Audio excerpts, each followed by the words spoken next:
Good morning. So first of all, I apologize for the late video this week.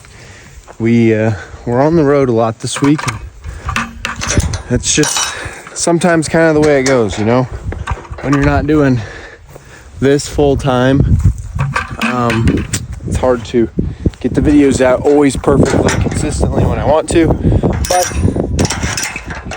we'll try to get back on track. I want to kind of talk a little bit about my opinion of the whole Argentina beef thing. My opinion's probably going to be a little different than a lot of people's, and it's not that I don't agree with what they're saying. It's just that I look at the situation a little differently. Well, first I want to address a little bit of, do I agree with, the U.S. buying more Argentina beef? My core belief, my instincts of what I want to say is, no, I don't believe in that. I want Americans to eat American beef. And, a lot of that can, be fixed by, just labeling, because I do think the consumers will, purchase U.S. beef over Argentina beef. But at the same time, I look at it from a capitalist perspective, and it's like, countries trade things. And we have a large beef demand in the United States, and we have a lot of people. So, buying beef, it could potentially just happen. And so from that aspect, I don't completely think it's the worst thing in the world, but there's a caveat to that. And I want you to finish watching this video before you assume that I'm just somebody hopping on the Trump bandwagon. The biggest caveat to this for me is it really goes back to what I've said from the get-go since switching and pivoting this channel. There's a lot of operations who run the old school way where you just have to take all your calves to the sale barn, you just take market price. Or you fatten your calves and you sell to the packer. And,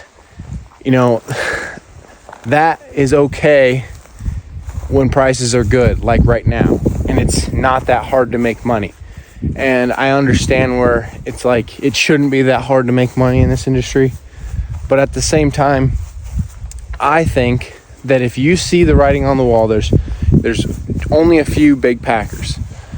And all the family operations are continuing to die. And it's becoming harder and harder to make money when things like this happen, when the market starts to go down. Why would you continue to throw all your eggs in that basket?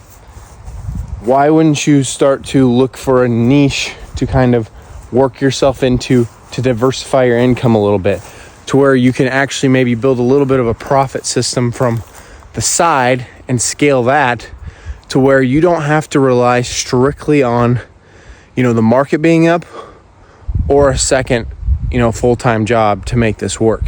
To me, it just makes sense.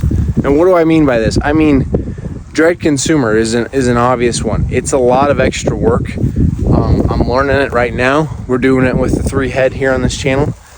But, my family's operation has always really been, your standard cow-calf where, aside from when we used to have registered, the whole time we've had a commercial herd, it's been a standard cow-calf operation where we're selling calves at the sale barn. And, you kind of take what the market gives you that day. There's different ways to make more. Like if you have neighbors who want to background your calves, you can sell to them directly. But direct consumer beef, I believe, is going to help those family operations not only stay alive, but come back. And so I'm working on learning that process right now. And I'm starting small. It's not like I'm transitioning, 50 head. No, first of all, I don't have the capital to do that. And I want to prove that this is something anybody can really do. It's 3 head. It's 3 head. And if you learn the profit system now, when prices are high, so the main part of the operation is probably still doing good. You're learning this direct consumer thing on the side. It's not a big risk this year. And it's just learning a profit system. And then next year we can tweak it and hopefully scale it. We learn what the consumers want, and we start to build our reputation on that side. And the longer and the more you do that, the more you're going to be able to create a profit system that doesn't rely directly on just the market beef prices or selling to the packer to your limited number of buyers. If you're selling to a consumer and you're starting to build that base, well, now you have, those families, and then they can reference that to the next, their friends, their families. And if their kids are getting old and they're going to go to college now, maybe they're going to buy them a quarter of a beef as well. And all of a sudden you have, your own little target market that is growing just basically for your product. And that to me is something that I feel like I've basically talked about since we started pivoting this channel, and I still believe that. And I believe that to the core, and I think this just proves it a little bit, because while I was a commodity broker, there was so many people I seen that, didn't know their break even. Also just, they waited for these black swan events and they would blame it on all their problems. And the truth is, these black swan events, if that's what you want to call it, are literally always going to happen. It doesn't matter if we have a 10-year run in the cattle industry. Eventually, the cattle market prices will come down, and we have to be ready to make money on those years too. If we don't want to rely as heavily on a non-farm income, then we have to be able to make money even in the poor years. And then when we make, then that means we can make even more money in these higher years, in these years when the beef industry is good. So my core belief really doesn't change at all. I do think that, it's probably wrong to an extent. And I do think, maybe we should have that country of origin labeling. But I also don't think we should blame, this move for all of our problems. I think we need to take more accountability and learn a different thing. It's the same with a row crop operation.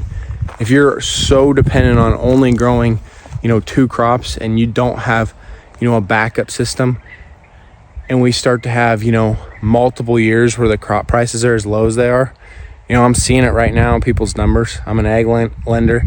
I see, how hard it's going to be to make money at these levels for corn and soybeans specifically.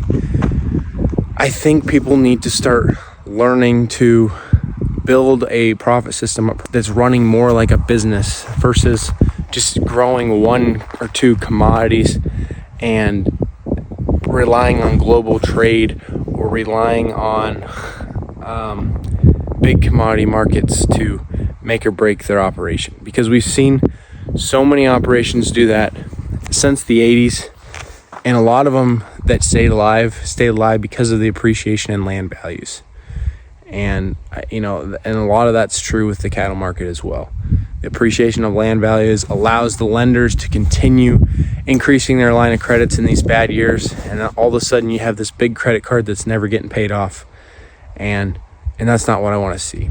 I don't want to sound like I'm blaming the cattle producers or the farmers, because that's not what I'm trying to get at. What I'm trying to get at is that I think even now, even if cattle prices are going to stay high, even if this Argentina beef thing wasn't a factor, I would still believe these same things of us as family operations need to build a profit system in another direction.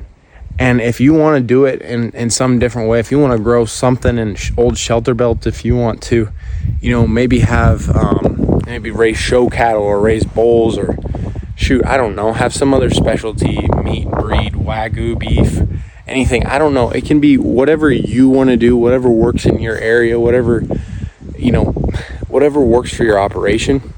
I would still believe that's the route that we need to go as family operations. We've seen the dwindling of homesteads and family operations for a long, long time. And in the next 10 years, we're going to have like 80% of farms and ranches switch hands. And I want to help those family operations stay alive. It's why we pivoted this channel, and it's why we started the AgriSummit community. And if you're one of those who want to keep your family operation alive, you want to scale it, you want to grow a profit system, subscribe to this channel, share it with 10 friends.